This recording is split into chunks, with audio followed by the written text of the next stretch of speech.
பறவைகளை வீட்டுக்கு உள்ளே வளர்க்காதீங்க.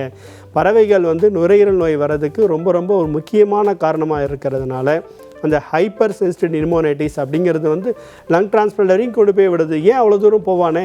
பறவைகள் இருந்தால் ரசிக்கலாம். அதுக்குன்னு வீட்டுக்குள்ளே வச்சு அதை நம்ம ஃபீட் பண்ணும் பொழுது அதனோட எச்சம் வந்து நுரையீரலை நாளையில விட படிஞ்சு ஒரு தீராத நுரையீரல் நோயை கொண்டு போய் விடுறதுக்கு ரொம்பவே காரணமாக அமையுது. பெட் அனிமல்ஸ் அப்படிங்கிற கான்செப்ட் இன்றைக்கி ரொம்பவே எல்லாத்துக்கும் பரவலாக காணப்படுது. ஆனால் ஆஸ்மா நோயாளிகள் வந்து பெட் அனிமல்ஸ் வீட்டுக்குள்ளே ஹேண்டில் பண்ணுறதை குறைச்சிக்கிறதும் one of the healthy habits for the lungs.